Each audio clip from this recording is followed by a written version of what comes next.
Hello again, everyone. My name is Sami Dawood. I am the Breaking Walls Film Festival and Dance Festival Executive Director. We are happy today, as part of our fourth edition, our film edition, to host our first ever masterclass, online masterclass. And for that, we have our dear colleagues. First, we have Beatrice Capitani, who is not only a friend of the festival, but as well, she's a juror for this year Films Edition, together with her colleague, Fabio Farretti. They will be joining us today to discuss dance film curatorial and challenges in the Italian landscape.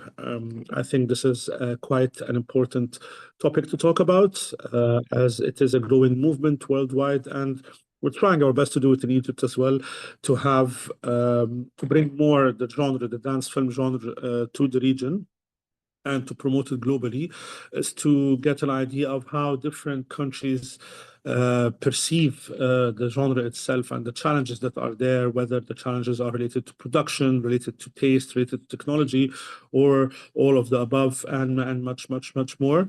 And for that, we have today Fabio and Beatrice, who are going to take us through the journey for the next hour and a half, to talk a bit more about their experience and the Italian landscape.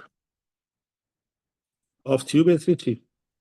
Thank you so much, Sami. Hello, everyone.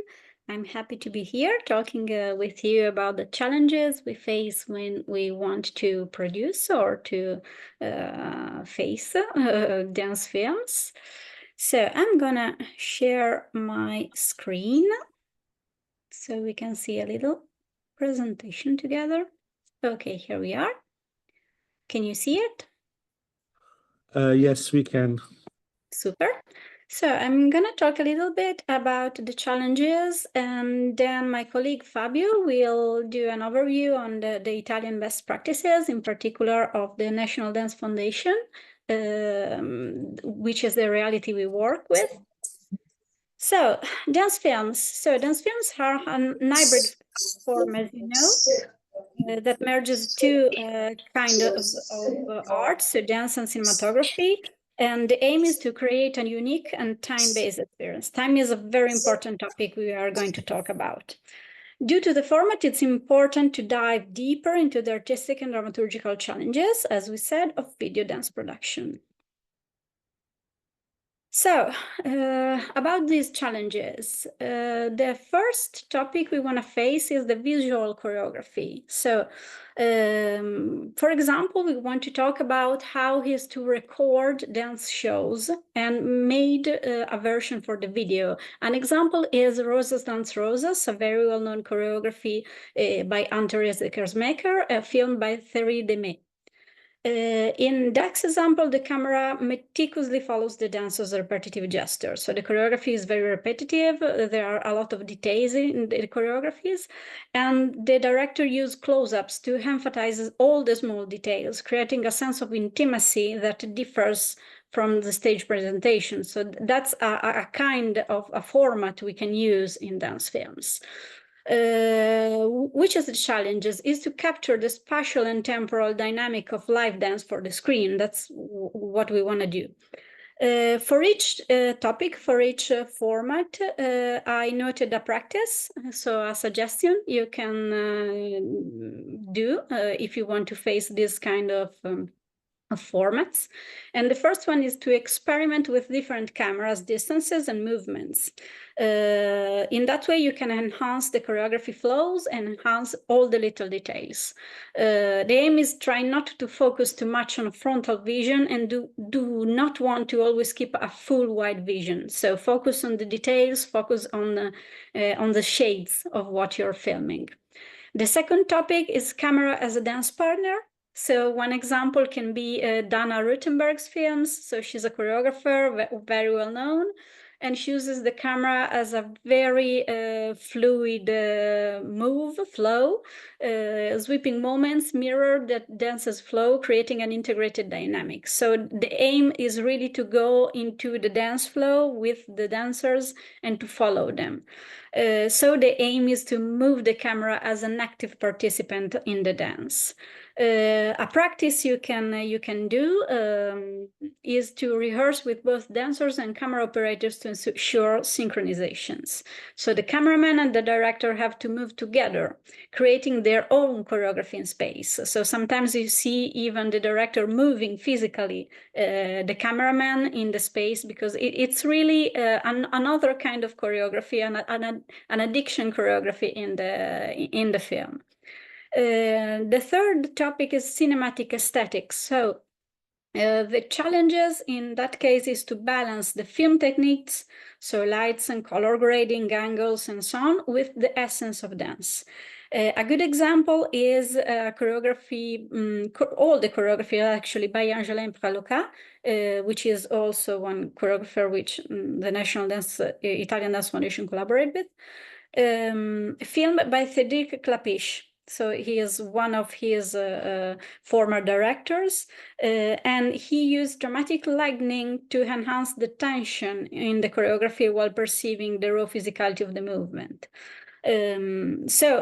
What is the practice here you can use? The advice we give to you is to collaborate closely with lighting designers and cinematographers to enhance and not to overpower dance. That's the point. So when the light, when the staging, when the video necessity overpower dance, something is not good. Something it's wrong, and we have to record it again. We have to.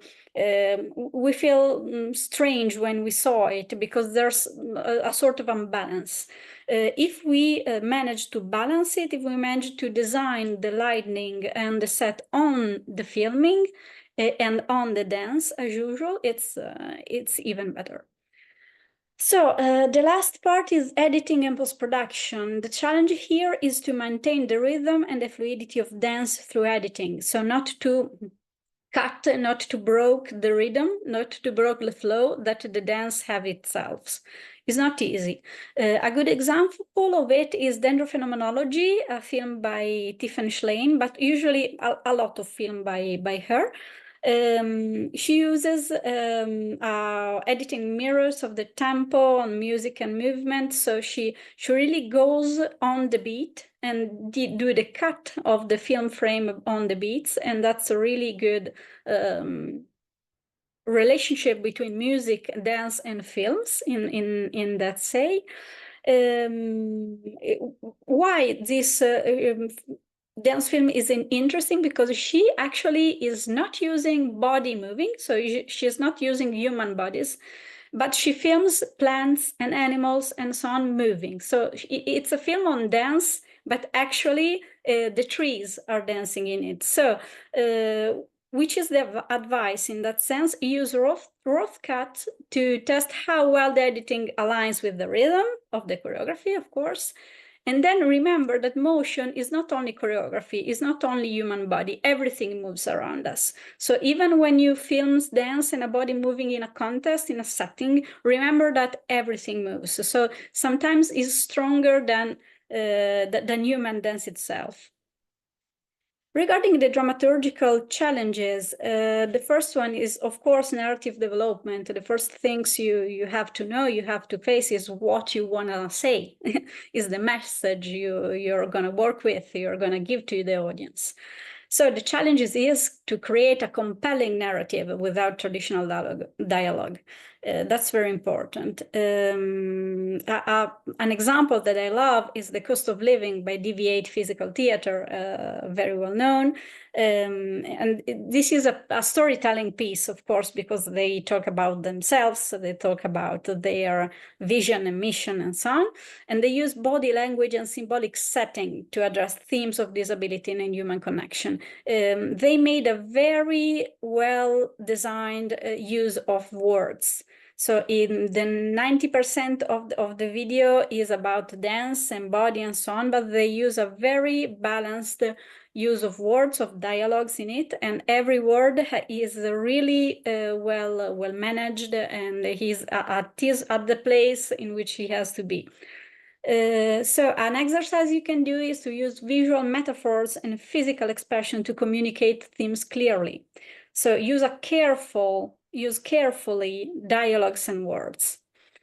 The second topic is the consistency of theme and emotion. So it's related to the narrative itself, but it's more precise. So the aim is to ensure the thematic coherence between the dance, the visual, and the music. For example, Pina by Wim Wenders, we all saw it and knew it, integrates interviews, landscapes, and dance pieces and choreographies, which are coherent in the homage to Pina Bausch's work and philosophy. So it's very dramaturgically and themed based. A practice you can use about it is to develop a dramaturgical script alongside the choreographic one. So to have two kinds of scripts, of schedule you have to follow. Mapping thematic and emotional arcs, particularly important in documentaries and biography, of course. Third point, but maybe it should be the first because it's really important, audience engagement. So the aim is to capture the immediacy of live performance on film, especially for the younger audience. Why that? Because we all live in a web world, so in a very 2.0 web world, and we are overwhelmed by a lot of images, a lot of video all day long. Especially the younger audience are on social media a lot of time of the day, and they are scrolling videos and images on and on and on. And these videos and images are very catchy, are very strong. And the timing and the music and the frames of these videos are very intriguing, are very catchy. So when we think about a dance film, we really have to balance, we really have to think about the audience and how they're gonna use this kind of material, or they're gonna face this kind of material. Maybe giving to them something else, not what they are used to. Catching their attention. So a good example is Ballet 422 by Jody Leibs. For example, this kind of work is very concentrated on the behind the scenes glimpses that makes the dance really relatable, really human, so engaging viewers with the process as much as the final product. So we are all really used to final products, so very well done videos, very well done reels of a few minutes and so on. Maybe try to focus more on the process, try to focus more on the behind the scene. An exercise, a practice you can do is to use dynamic camera and angles and authentic portrayals to draw audiences into the dancer's world.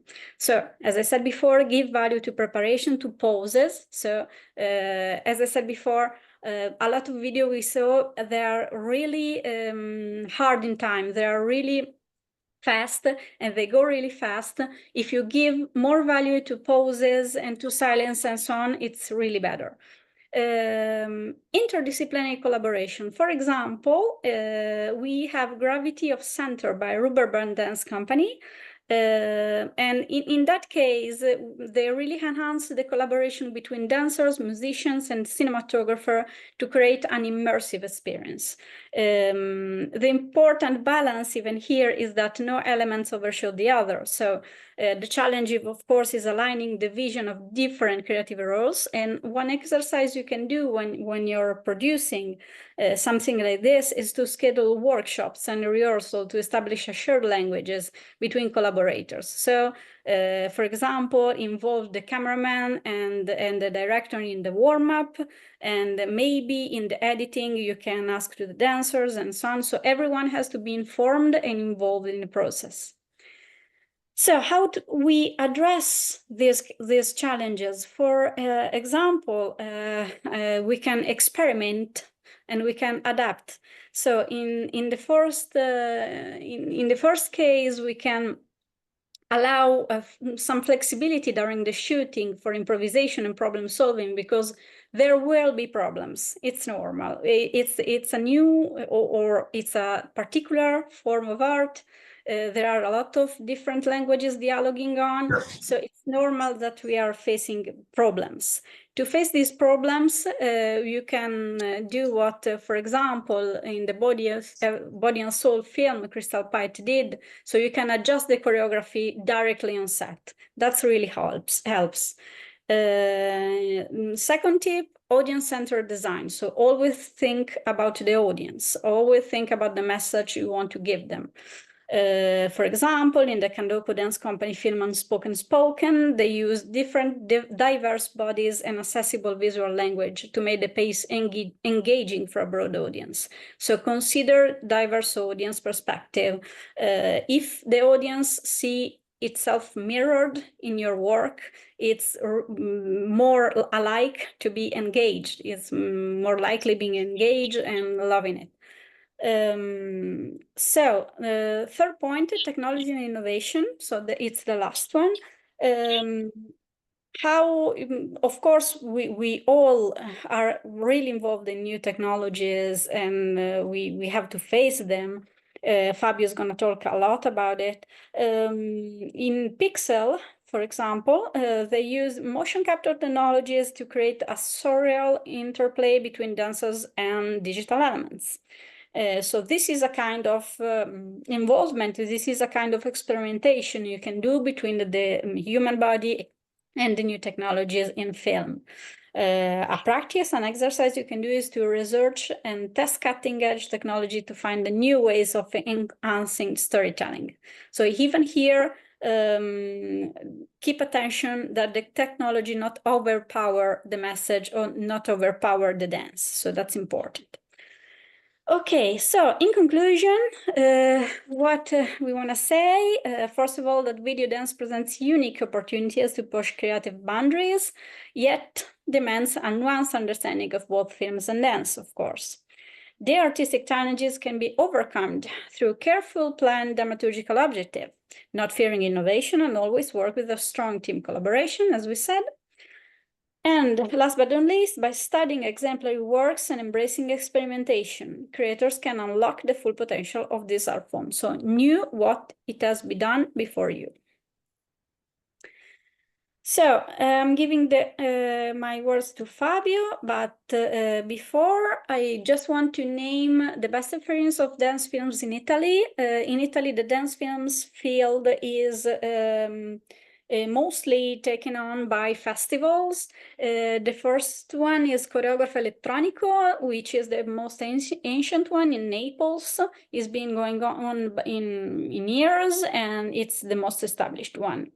Then there's Crome, Cronaca e Memoria dello Spettacolo. It's a Milan-based archive platform, and it has a very good collection of dance films.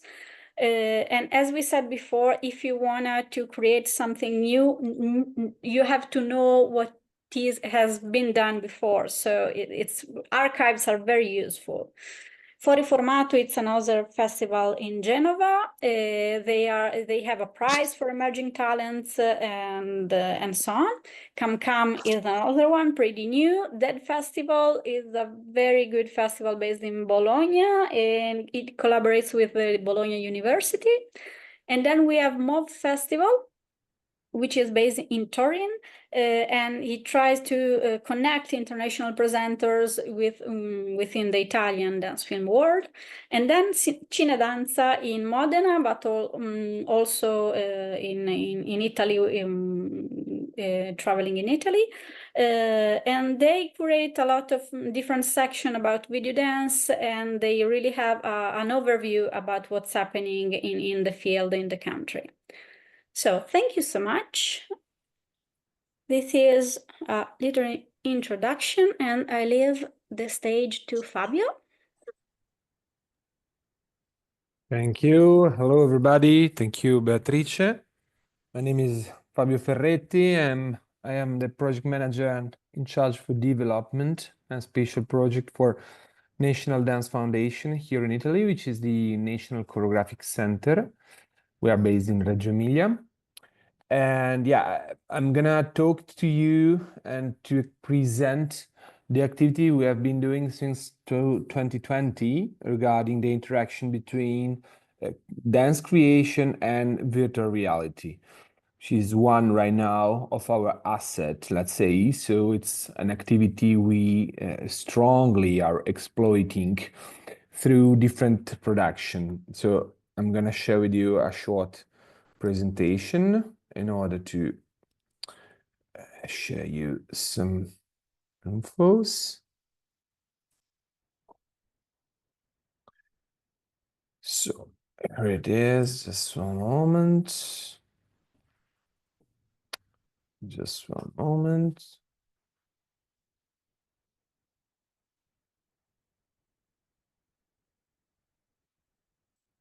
So here it is. So firstly, as you are going to see from the title, the project which take together our activity, our research in this particular field is named Virtual Dance for Real People.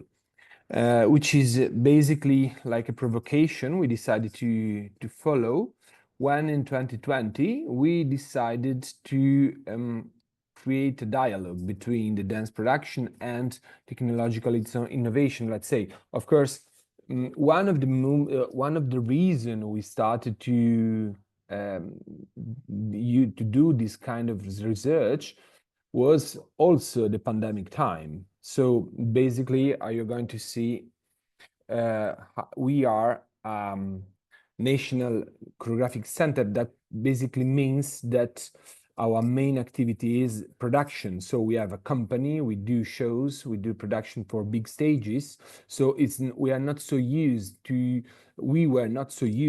work in the fields of dance films or videos or technological innovation.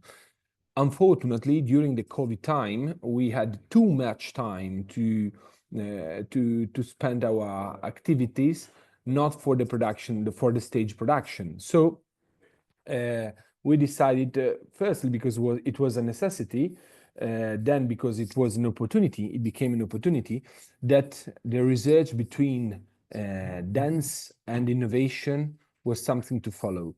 So we look into different possibilities and opportunities. Firstly, dance videos and streaming and dance creation. Then we decided that virtual reality was a language that was somehow really interesting, truly interesting for a connection and a deep research. Because yes, as you can see in our mission, one of our main statement is to work on the main diffusion of dance culture. So one of our mission is to stimulate the connection into the contemporary society and promote dance as a culture wherever and whenever we can. So we started to create projects. The first one I mentioned before is named Virtual Dance for Real People, which was one of the original project. What we decided to do at the beginning was just to take some of our short performances, so live performances already existing, maybe solos or duets, lasting just 3, 4, 5 minutes, no more, and try to create a transposition for virtual reality. What does it mean working with virtual reality? Basically, it means that the perception and the position of the spectator and the artist change constantly and immediately, because the first level of virtual reality is what we call 360-degree camera filming. Okay, so it means to work with a 360-degree camera, so that can give to the spectator the perception of all around the scene. Okay, so this has a concrete result. The spectator is put in different position than the usual one. Okay, it is bring directly into the stage, into the action. So the connection between the artist, the dancers, and the spectator change totally. Okay, So this is also the reason why we decided this title, Virtual Dance for Real People. I mean, the dance was virtual because it is inside visors. So the tool you have to use for virtual dance is, of course, visor. It's plenty of visor you can use for that. There are Oculus, there are Picos, it's plenty of different devices with different cost and the different kind of expenditure. Just to give you an example, right now, one Oculus Quest 2 as a visor, which is quite okay for doing this kind of activity, costs around 350 euros. And it permits to offer this kind of experience to the spectators. So through the visor, you may see this kind of performance. So it's an all-around performance.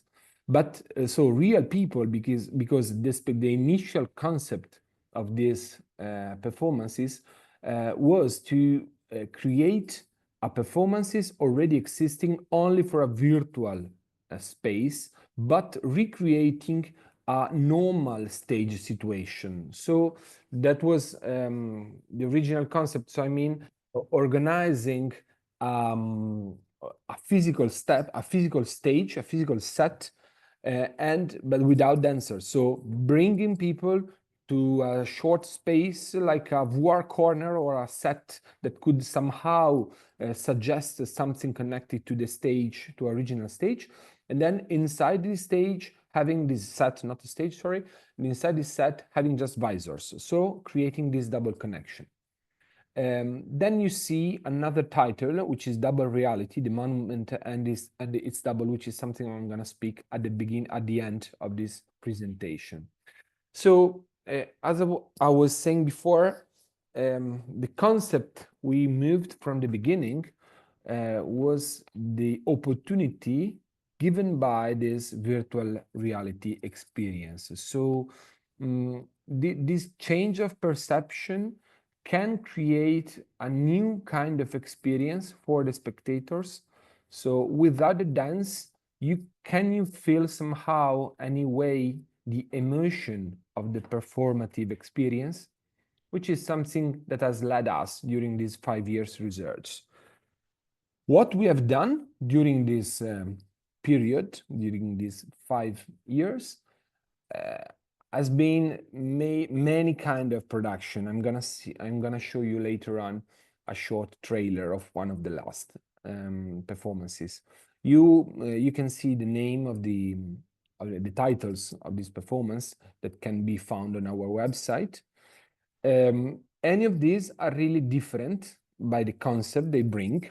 The first two, you see the name Schalter and Kepler by different choreographers are, as I was saying, transposition of already existing performances. So we basically took the performances as were already created, and we asked to a virtual reality director to create a performances starting from that point that basically meant to change the point of view. So moving the position of the camera, you could have then in the final cut, in the final editing, different experience of different distance between the spectator and the performance and the performer.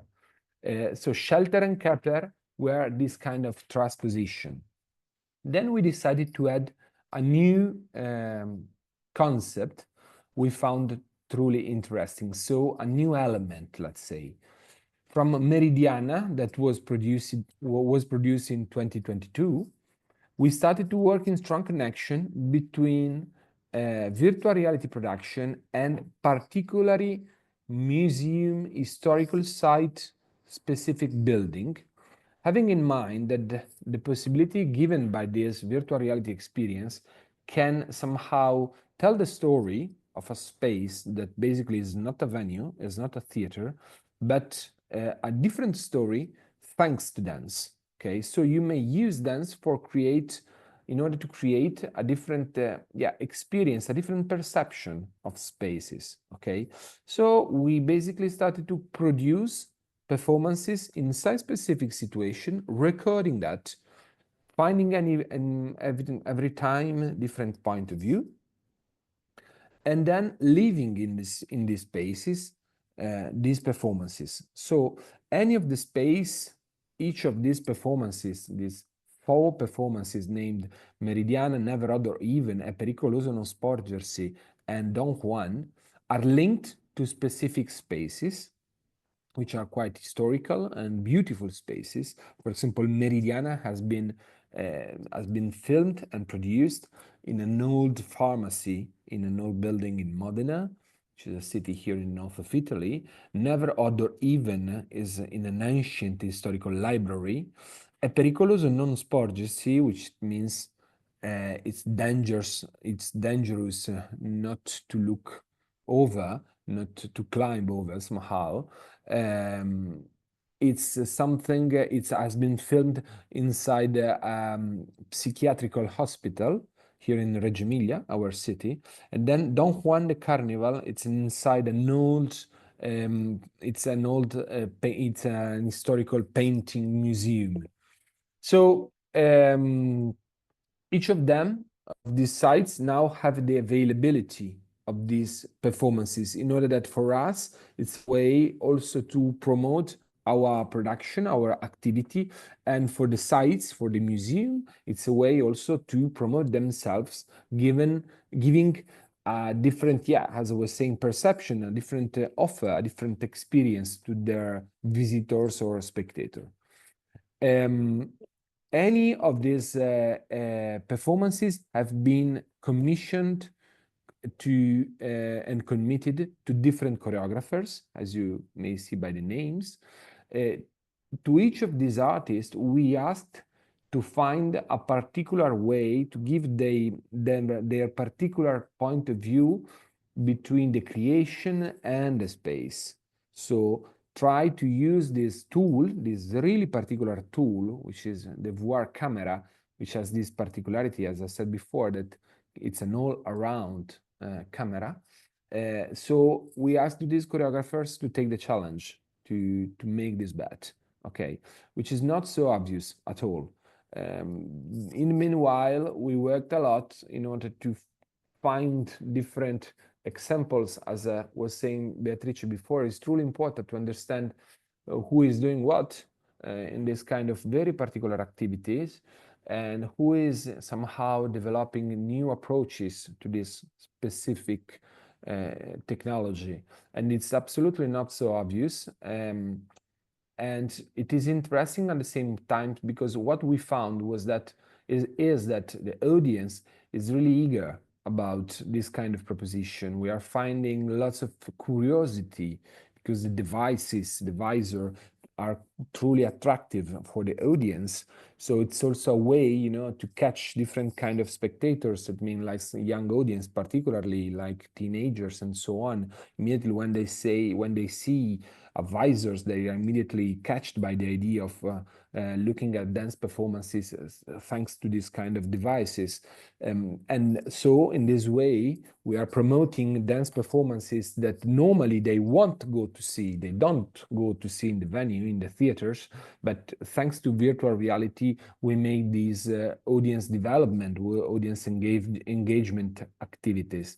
So we asked to each of these choreographers to take this kind of challenge. Some of them got sorted out. Some others had much more troubles in doing that, because of course it's not so obvious to change so deeply the perspective.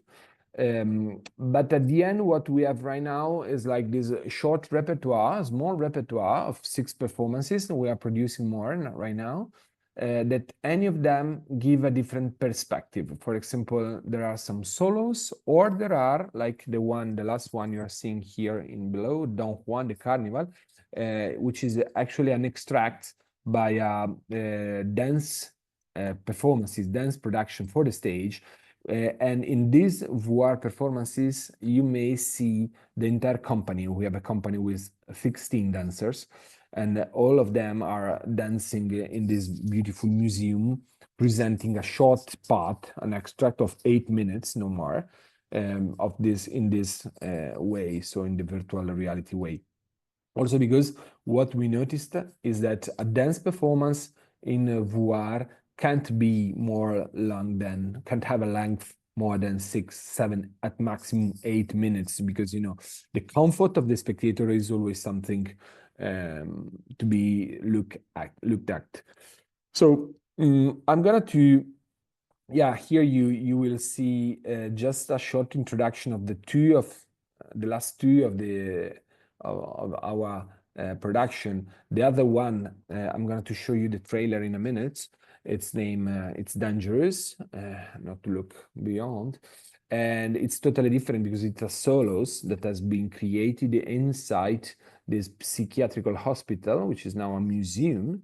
And there's a strong contact, a strong connection between the spectator, because the spectator is always alone, of course, because just himself in the visor, and the performer, and of course just one performer in a very small room, which is one of the old patient room. So it's quite a really strong experience.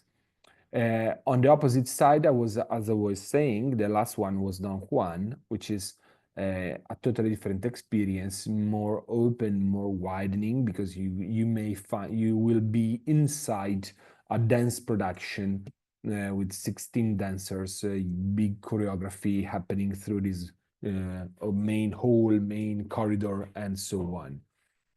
So it is a really interesting journey, what we are doing. We are discovering lots of interesting stuff. The main important for me is what I was saying, is that the audience and the spectator are really interested, and there's a lot of curiosity for this kind of activity. And we see that it is important to do such a research like that if you may maintain a wide perspective. So it is important that such an activity do not remain just has only a research by itself, but only if you may do something constantly and with a wide perspective, you may find good results, and you can catch back some interest. So yeah, now I'm gonna to just break the sharing, and I wanna just to give you something more precise, which is the sorry, I'm gonna to show you the screen.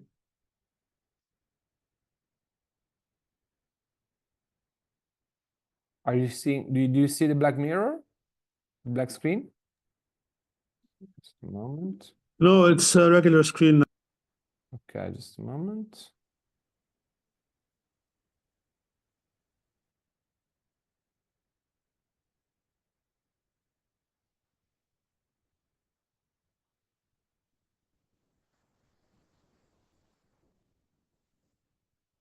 Do you see it? Yes. This is the trailer of It's Dangerous Not to Look Over. And it's a trailer from the perspective of the virtual reality.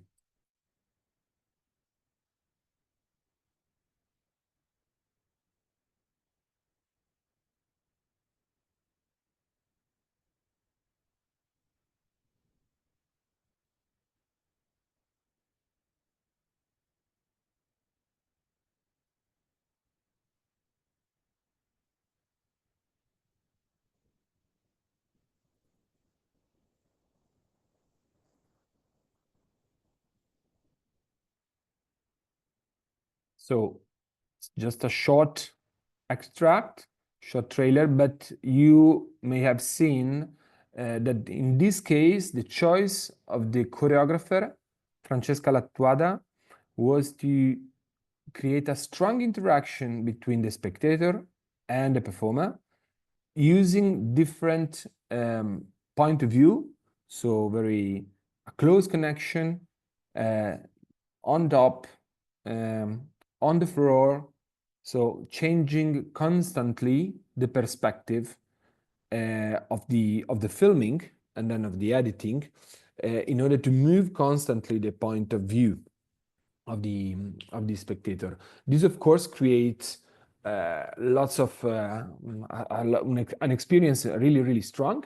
Of course, it is something that I'm gonna to stop my presentation. This is something that has somehow taught us one of also of the main delicate point of this kind of activity.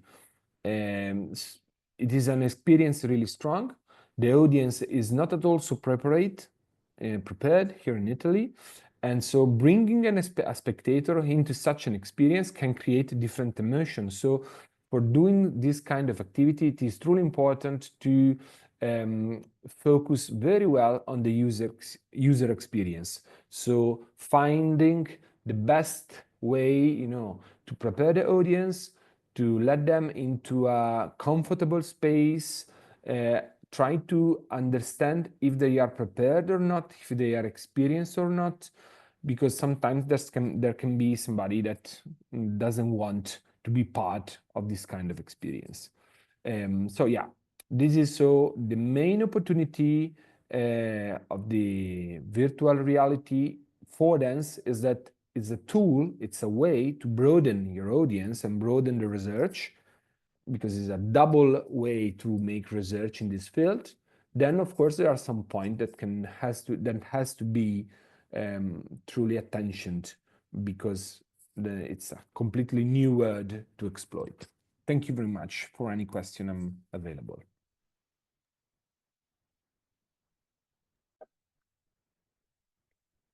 Well, that was really intense and fruitful. Thank you so much, Fabio and Beatrice. To be honest, myself, because I'm not a filmmaker, I was a bit overwhelmed with the amount of information, but it was an eye-opening.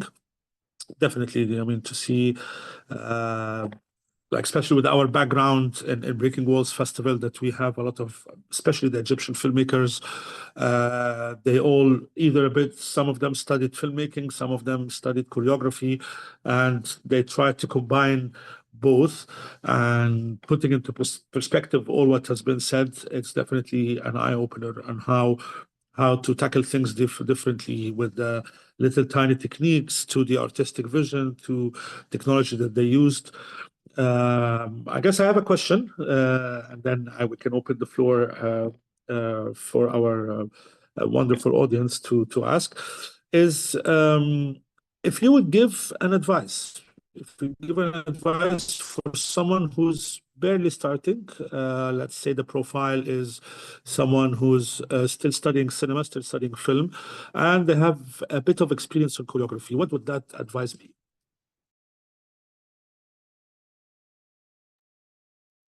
That's a difficult question. I mean, I know. I think just be curious. So try a lot. Just, be curious and try to experiment with your body, with your own body, even if you're not a practical dancer. Experiment with different cameras, different landscapes, different moves and choreographies. So really try to get into it, get into the motion. Fabio?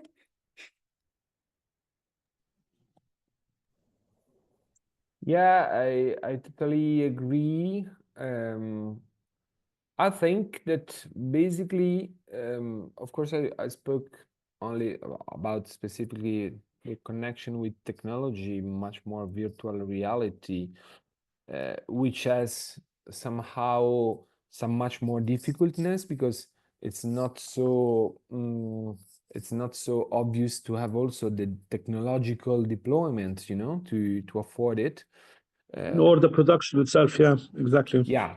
Because the problem with virtual reality is that basically in Europe or in Italy mainly, it has had, not only for art, not only for dance or performing art, but in general, it exploded somehow, it blew up 10 years ago, some more or less. So everybody wanted to do virtual reality in the Yes. 2012, something like that. So for some years there was lots of offer and demand. Then in some years something changes because they saw that there was not such a big market for that, you know.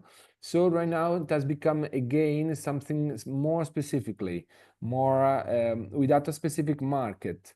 So it's not so easy to, you know, find the people who does virtual reality. So getting back to the question, I think that the main point using videos for dance is to finding its own the own way to look at video dance, because only something which has a strong personality can break the walls, as you do and you propose, because it's such a specific market, specific system, what we are looking at, that it's truly important that an artist is truly convinced it find really its own personality to make something that can be strong, which is not absolutely the most complicated thing, because Yeah. the main thread,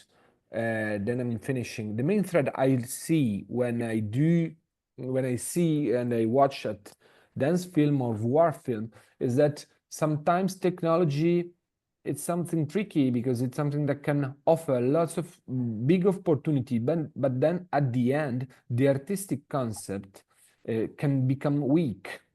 In my experience, one of the best war film I've seen is by Sharon Eyal, and of course you are going to say, wow, Sharon Eyal is one of the best choreographer. Yes, of course, but the product she create it is titled Half-Life. It's a work performances by 2022, something like that.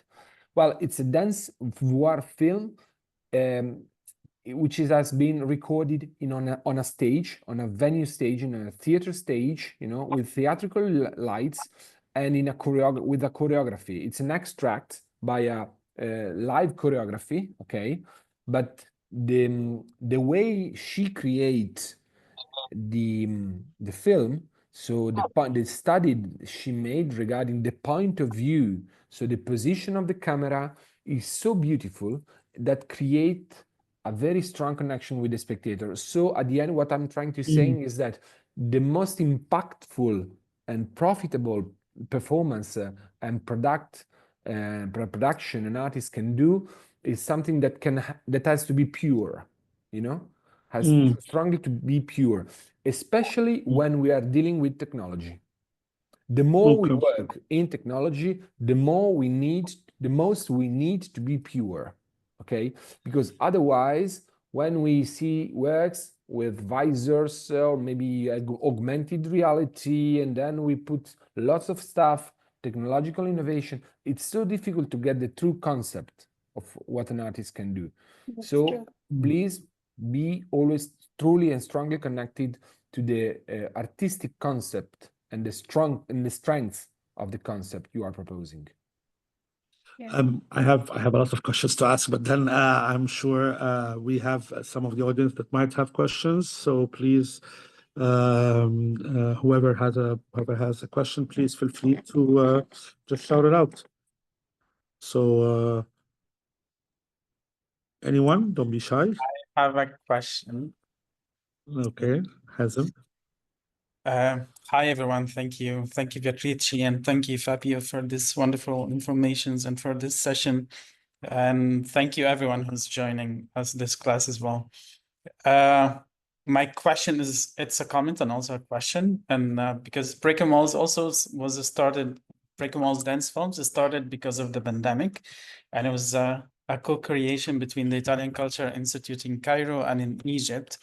And it was because we commissioned to do a dance film, and then we, out of nowhere, tried to figure out how does that work, and it happens. And then we asked the Italian Culture Institute to actually open a call so we can invite more. And now we have 4 editions of it.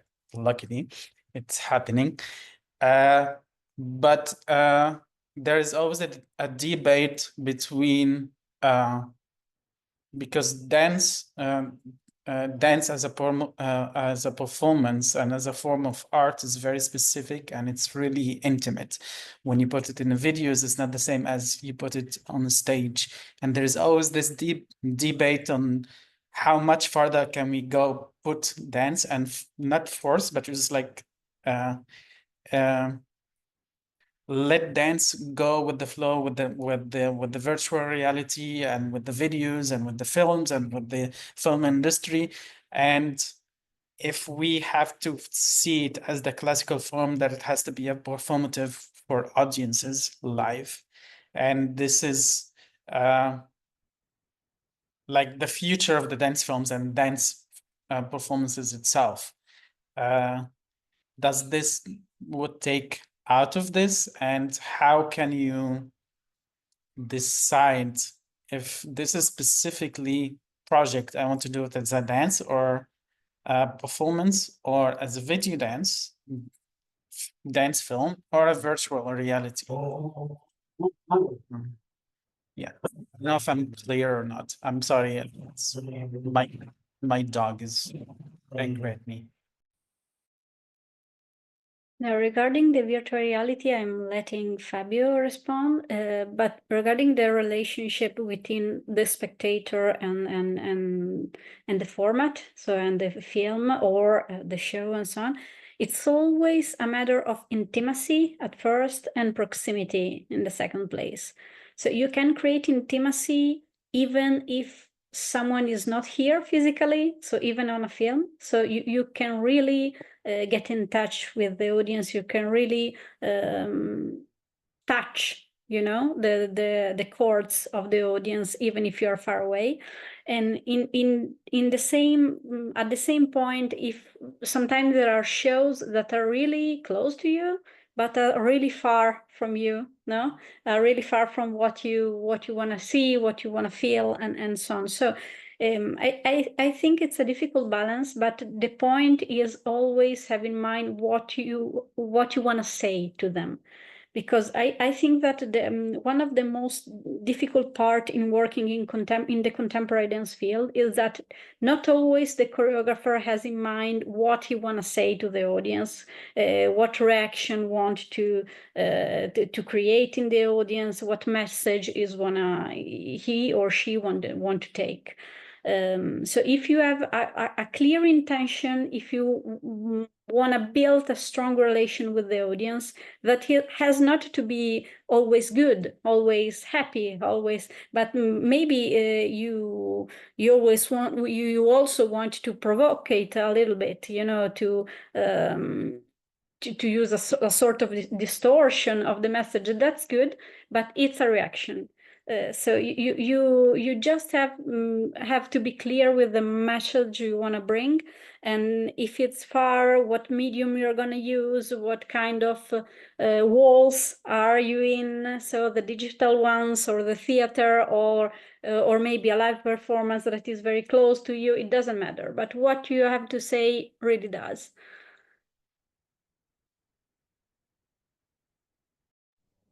Yeah, I also agree, absolutely. I think, you know, basically when we speak about dance, we speak in any kind of accessibility. We understand it. We are speaking about empathy. I mean, what we try to find when we attend a dance show, a dance experience, we try to find a different kind of empathy of between the art and your, you know, feeling as a spectator. So, I mean, dealing with dance films or voir or technology means basically to create another kind of this kind of empathy, another declination of this empathy. So yeah, I think this has to be the goal, and we are not we do not have to be afraid or worried about the possibility that this kind of technology approach may substitute the live experience. The opportunity we have through, for example, the virtual reality is to add an experience that if it's done in a good way with a good question on top, it can create the same empathy, a different kind of empathy, of course. The live experience, it remains unique. That's for sure. We are truly convinced in that. We don't want to substitute anything. We want to add experience that can maybe broaden the possibility, the accessibility to dance. Because dance, unfortunately, dance experience is something that is understood by the big audience as something difficult, something that is not for everyone. But maybe thanks to technology, thanks to dance films, thanks to dance and technology, you may broaden, you may open the border somehow. So this is the opportunity I personally see into this kind of research.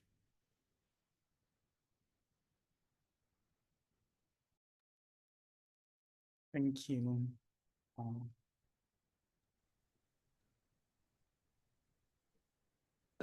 Any other questions? You're muted. Hi. Thank you again for all that you two shared. I'm learning so much, especially with the virtual reality portion of it. My question is, have you ever considered maybe like working with animation as another form of integration into your work?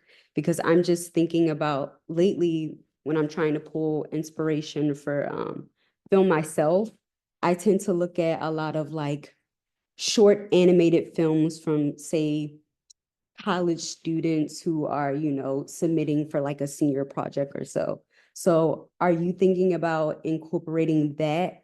How would you do that? And then also possibly AI. So animation and AI, just because I'm thinking of like the innovation, technologically speaking, if that made sense at all.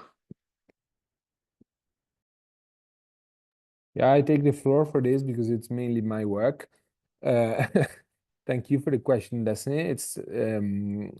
It's the question. I mean, when we speak about technological innovation and performing arts, right now, it means that we need to face any kind of technological innovation we have on the ground.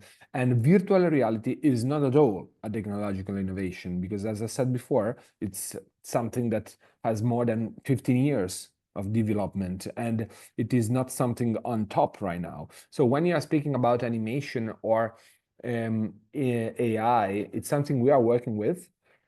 We are, for example, right now working with AI, but we are far away from finding the right approach for creating something that can be a performance or something that can be a product. For example, right now we are working like with a big company that asked us to record our dancers and then create work on their movement for an AI system, generating system, in order to create like a vocabulary of movement that can be somehow then deployed and rebuilt by AI.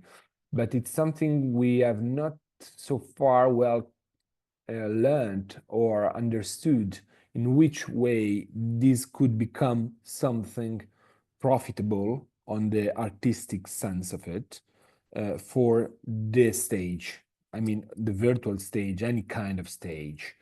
The same I can say about animation. We have never worked with animation, but I personally saw lots of experience in that direction.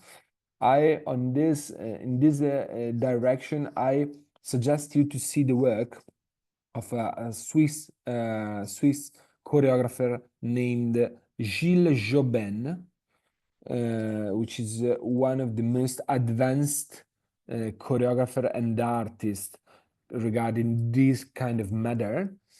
Because, for example, what he did was to create through AI performances where you have live dancers dancing, then rewriting them through 3D modeling. So they become some avatar, and so the images change constantly. They do it through a live streaming. So you start to see a normal dancer that become, something completely weird and very particular.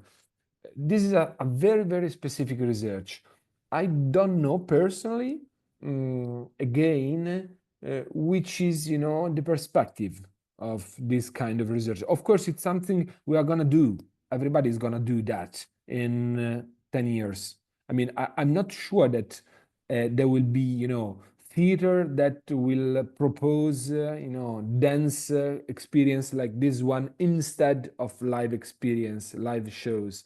I'm not even trying to. I'm not so sure about that. I mean, in the broad sense, but of course, it's something that we need to consider and we need to work on. Okay, having in mind which is the final goal of that, because when I meet companies, digital companies, and I say, okay, I do dance, I work with movement, I work with body. What can we do together? They open the book, they open the menu, and they say, whatever you want, we can do, because technology is broad, it's a big word. I mean, right now you can do anything, but this anything is really, really too big to be understood from the artistic perspective if you don't have a strong point of view. Okay. Yes, thank you for your answer. Yeah, I have a comment, but Disney, could you please introduce yourself to everyone as well? Oh, hi, friends. I'm Destiny Arlette Cook. I reside in Baltimore, Maryland. I worked on the film Sheep. It's such a pleasure to meet all of you, and I'm really honored and really grateful to be having this opportunity to speak with you all today, from morning of Baltimore to afternoon, evening, all the way in Cairo. So I really appreciate it. Thanks, guys.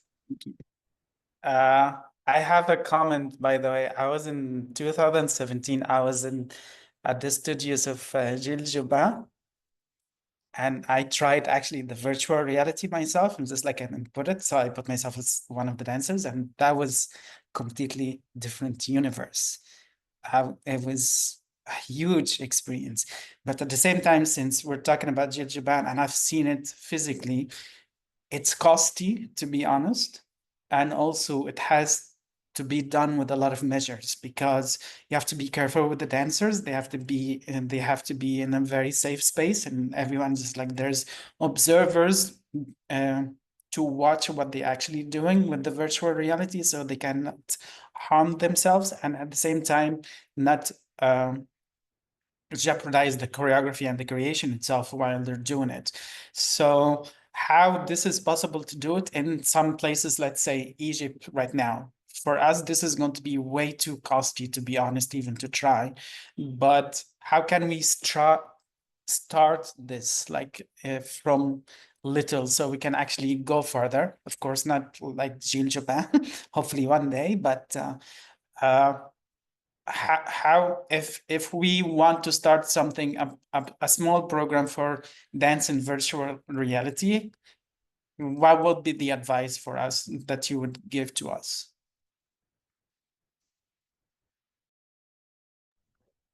Well, of course, with virtual reality, a short investment at the beginning has to be done, because the problem is the camera. I mean, the camera cost. I think it's one camera for virtual reality is about 5,000, 6,000 euros for as a starting point. The very interesting part is that it's paradoxically easier to work it than a form of film. I mean, it's not a film production, a virtual reality production, because you do not have to make any other investment than the camera. Okay, because you don't have neither to think about lighting or too much strong set equipment or so on, because it's a really easy way to produce with virtual reality. So once you may find some resources to have a good camera and a good laptop with a good computing, because also with virtual reality, you may work with some program that can, some software that can make the cutting and the editing while you are filming. Okay, so it can be really easy way to approach it. Of course, you need to find a camera. Then, of course, it's a matter of experimentation. Okay, but yeah, it's not so complicated. I mean, I personally would be more afraid somehow of making, you know, a very beautiful dance film because of the lighting, for example. With VR camera, you do not have to even think the lighting, you know, because the light has to be natural light, of course, for sure, okay? Because otherwise it's too complicated, okay? It becomes really another kind, because you have always to think that everything is going to be seen. Everything is on the evidence, okay? So if you put the light will be seen by the camera, okay? So this changed completely the perspective. A VR production may be done by just one person with just one short laptop in connection with the camera. That's it, okay? So it's something quite interesting to be somehow researched, okay? And then of course you need one visor, but one visor, I was said before, is 350 euros. So this is just an entry level, of course, quite roughly. Yeah. Well, Sammy had to leave because he needs to go to the screening of tonight, and tonight we are all over the place because we are in a screening in 3 different cities, and it's just gone crazy, and doing the classes, and it's the last night before the closing tomorrow. So I just apologize for him that he had to leave us. Maybe Jill and Murphy could introduce themselves as well, and if they have like comments, and just hear from you guys and questions. Sorry, I need to get a camera going. Hi, do you hear me? Yes. Okay. Yeah, my name is Mervi Junkkonen. I'm from Finland, but I live in Sweden, and I have a film in the festival called In the Same Boat. My background is in documentary filmmaking, so I'm fairly new in this dance cinema business. But it's wonderful actually, and I have this particular film what I did, so it's combining documentary and dance, and which I found very very close to my heart, and also there is that is very truthful, you could say, when you have a real people that are doing something, and so that kind of, at least I felt like I found some kind of connection with my own earlier work and dance through this film. But yeah, I thank you for the presentations, and it was really interesting to also hear about the festivals in Italy. My film was shown in the MOVFest festival, so that was nice. And about the virtual reality, so I'm actually I don't know if this is a question, but I don't know how to, like, I have also had some ideas, but I don't know how to show it anywhere because the technology is expensive, and not all the festivals show virtual reality films. And then also I mean, they also talk about virtual reality in old people's homes, so how to kind of use it in this kind of social, like, important places that bring like dance to old people homes or something like this. But I don't know if you have done that in Italy. But thank you for this opportunity. Well, thank you for your question, Mavi. It's really, in a short answer, what one point I truly believe in is the work in the school. So what we are trying to developing with these visors is trying to rally as many students as possible. So what we do is, of course, we offer the virtual reality experience and performances with the live show in our theater and so on.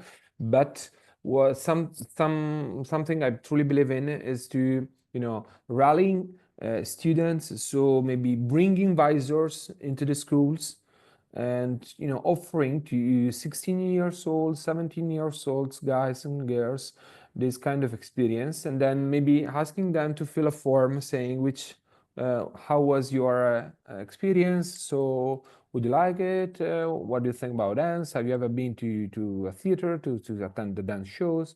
And this is something strong. I mean, we are doing it we are trying to do it as much as we do, as much as we can. And this is a way, to get in contact with people that normally doesn't get to dance performances.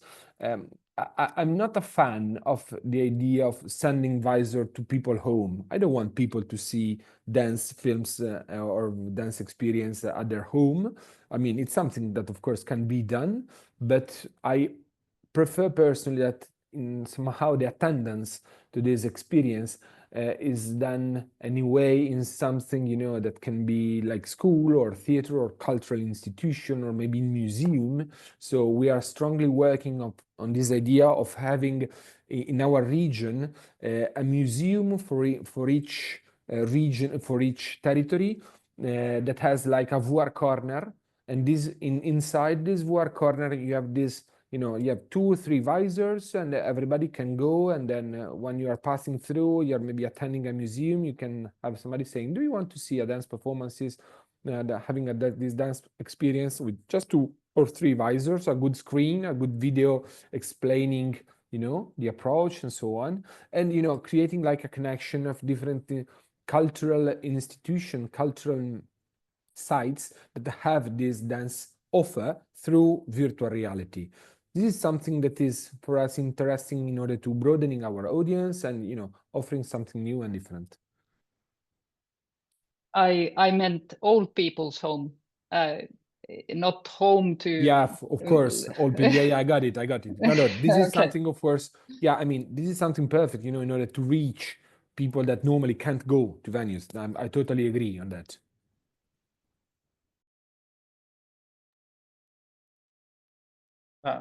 Jill, I don't know if I pronounce your name right. And I'm not trying to put you on the spot, but kind of am. No? Guys, if you don't mind, I have to leave because I have a meeting in 5 minutes to start. So I think if Beatrice may, of course, answer to any kind of question also on my side for sure. So thank you so much. I hope for the attention, for your interest. It was really good and beautiful to meet here. Thank you so much, Fabio. And I share some link in the chat. You will find, a link of the trailer of Cosmogony, which is the work of Gilles Jobin, the last one I mentioned. And you will find also the YouTube playlist with the entire Virtual Dance for Real People project, so the presentation of each works, and also the website link for this kind of project with any kind of information. Thank you so and much, good luck Fabio. for the festival and the project. Thank you. Bye-bye. Ciao. Yes, if you need any other information regarding the National Dance Foundation and our projects in the VR or in the dance films category, don't worry, you can ask us. And we are going to send to the Breaking Film Festival our presentations also and our contacts. So you feel free to contact us for everything. Yeah, I don't want to keep you guys. That was very, very intense. Yes, an intense class. in the middle of the madness of the festival itself. But thank you for making the time, and thank you for sharing all this information with us. And thank you all for your films first. It's wonderful films, and actually I love every single one of them. Cheap and In the Same Boat and The History of from Brazil, amazing films.